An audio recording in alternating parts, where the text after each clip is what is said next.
Also, this climate change activists used hammers to smash the windows of Barclays Bank headquarters this morning in Canary Wharf. 7 women from Extinction Rebellion were arrested after police say they used tools to cause damage and then plastered walls with slogans. Protesters had gathered outside Barclays in Churchill Place as part of its money rebellion against the capitalist system. In a moment, Dale Vince, who's the chairman of Forest Green Rovers. Dale is not only an entrepreneur, but also an environmentalist himself. But Gail Bradbrook, to start with, Extinction Rebellion spokesperson. Gail, good afternoon to you. Obvious question to start with. What is the point in smashing up tens of thousands of pounds worth of windows of a bank? Well, it gets you on talk radio, doesn't it? Well, there is that. But is that you want to be on for the right reasons, don't you? Not the wrong reasons. Well, what we want is to make sure that there's a conversation happening about the role of the banks in the climate emergency. We actually made a mistake in one of our press releases because we said that Barclays had invested 118 billion since the Paris Climate Agreement in fossil fuels and destructive projects, but it's actually turns out to be 145 billion. They're announcing that they're Paris aligned, and yet last year alone they put another 28 billion into fossil fuels. Barclays Bank are committing crimes against humanity, and we think cracking windows in a safe way is a proportionate response, Ian. They might just, they might have a different view to you on investments and what they do. I'm sure if they were here to respond to that, they would give another answer. But in terms of smashing up windows, I mean, what is achieved by that? Because you almost play into the very capitalist system you're partly against, don't you? I mean, insurance premiums go up.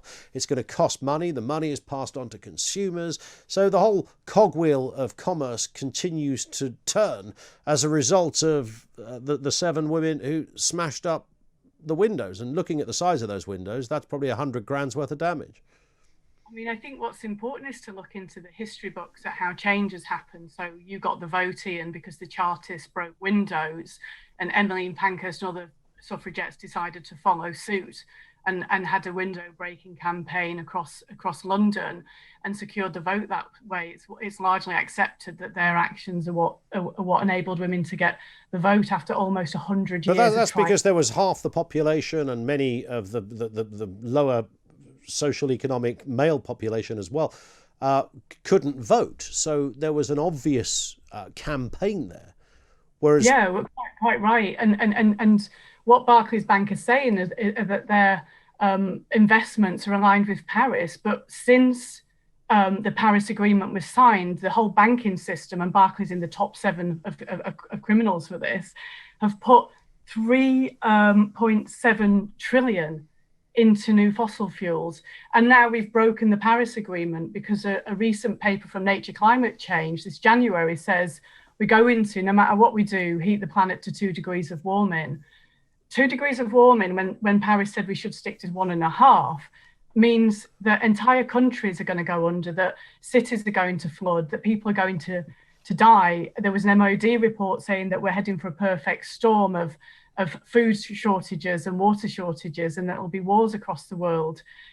What we're talking about are crimes against humanity, where the banks are funding destruction. But I guess funding the destruction of the Amazon rainforest, which is seen as the of the earth. All right. Well, I guess the question that still sits, it gives a bad taste to some, is the method of highlighting that. Let's speak with Dale Vince. Dale is an entrepreneur. He's the chairman of Forest Green Rovers. He's an environmentalist, and perhaps but one with a slightly different view, Dale. Would that be reasonable? Good afternoon. Yeah, good afternoon, Ian. Yeah, it's always reasonable to say that about me. I have a slightly different view. Look, I'm a fan of XR. I love what they've done. I love what they've brought to this debate. Even the basic terminology of climate crisis instead of climate change, I think we've got them to thank for that. Even our government uses it now. Guardian uses it, everybody uses it. That's great. They brought people onto the streets that never were before protesting and on the streets. And I love those mass movements that they've created. But this I'm not sure about. This is a bit violent for my liking. It's aggressive. There are a lot of people in the world that are responsible for the climate crisis, a lot of businesses, a lot of people. We can't just go around smashing the windows. I don't think this is the right thing to do. I think it's likely to do more harm to the cause than it does good. Gail, I mean, this is from somebody who supports your organisation, who has flags for your organisation outside his own headquarters. I mean, that's a damning response there, isn't it? You haven't got everybody on side on this. What would you say to Dale?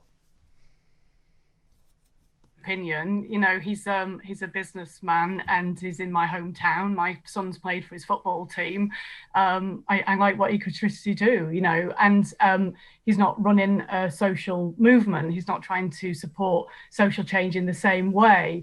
And as I said to you, what we're basing this is on the history books. Perhaps these two guys here that are critiquing me today would also critique the suffragettes. They were heavily criticised at the time. In fact, here's a picture of anti-suffragette propaganda. It was making out that any woman that was a suffragette was leaving men to suffer. And here's another where they said this is what should happen to suffragettes, violence. And in fact, they started their window smashing after they were raped and beaten up and tortured by the UK government and by the police force. So, we are following a noble tradition, as Emmeline Pankhurst talked about, the noble art of window smashing. We're not here to be popular. We're here to open the space for a conversation. And in particular, what we're wanting to say, and what we really want banks like Barclays to say, and other business leaders like Dale, is that the current political economy that we have actually incentivizes harm. So, Barclays Bank themselves, and this is certainly no attack on the staff, by the way, and we do have, if you look in our press release, an option for people to come and sit with us and do a reflection circle on how they feel. We've had a statement from our What's a reflection circle? And does it have to be a circle? Well, I mean, it's a bit of hippie language there for you, I guess, but it's that's why I asked. I just wanted. Yeah, I mean, just can I just get a word back from Dale on this? Dale, I mean, you heard what Gail has said there, that these methods and techniques have been used with great effect in the past. Yeah, and that's fair enough. And look, I also want to challenge the claim that I'm a businessman. I'm not. I'm an environmentalist, and I've been working on these issues for 30 years. I built my first windmill in the early 90s. I've been campaigning on energy, transport and food, and I am trying to bring about social change and social justice and a more sustainable country. So I don't want to be pigeonholed as a business leader. That's not correct. I think I'm all about protest, absolutely, but I just don't think this is the right way to go about it. And Gail and I, we shared a platform a couple of years ago at WOMAD, and Gail surprised me by saying that she thought we could eat animals and solve the climate crisis. And I'm a passionate believer in animal rights and that it's wrong what we do to animals for food. So I wanted to ask Gail, actually, how would she feel if I'd gone around her house after that event and smashed the windows? Yeah, how does that work, Gail, if Dale comes and puts your windows in?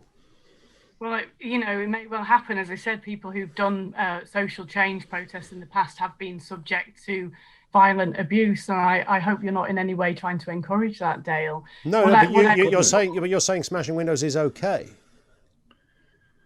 I'm not saying smashing any and every window's okay. It needs to be targeted in the right way. Just people you decide you don't like.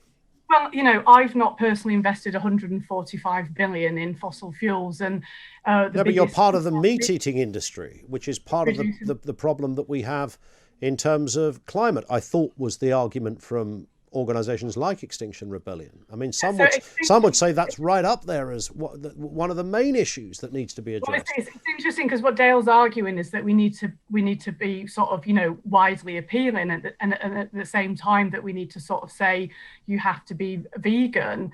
And what we're trying to say is that we're a broad church and people are welcome with a variety of views. So we have XR farmers that include people who do pasture-fed livestock rearing, but I get that. Isn't the point that you're making, Dale, that if it's about trying to get people on side, then this isn't necessarily the way that the optics of it. When you look at the kind of comments that popped up on social media, even allowing for some of the gross stuff, which nobody encourages, that's deeply unpleasant. But your point, I would imagine, Dale, is that this does nothing to expand the support for XR. In fact, there's a danger that it could, in fact, reduce support for Extinction Rebellion. Yeah, obviously this wins headlines, as Gail said at the outset, that's been achieved, but I don't think it wins hearts and minds. And I don't think it's the right way to talk to people who you disagree with and people who you wish to get to change what they do. Barclays have got a lot to answer for, no doubt about it. The meat industry has a lot to answer for, also, no doubt about it. And I don't think it's right to say Barclays has spent 100 billion, therefore I can smash their windows, but I'm just an individual that eats animals and you should leave me alone. I'm not saying anybody should smash anybody's windows, by the way, and definitely not Gail's. But what I'm saying is our individual actions, they all count for something. We can't just point the finger at big companies and say, you're doing bad stuff. We've got to look at ourselves. And if we eat animals, then we're driving the climate crisis and we need to stop that. All I'm right. just pointing that out. Listen, thank you to you both. We could go on for much longer. Dale Vince, who's the entrepreneur and chairman of Forest Green Rovers. Gail Bradbrook, Extinction Rebellion founder and spokesperson, with us here on Talk Radio. What do you make of both of those views? They both sing from a similar hymn sheet, but wildly disagree on the methods that should be used to advance the point.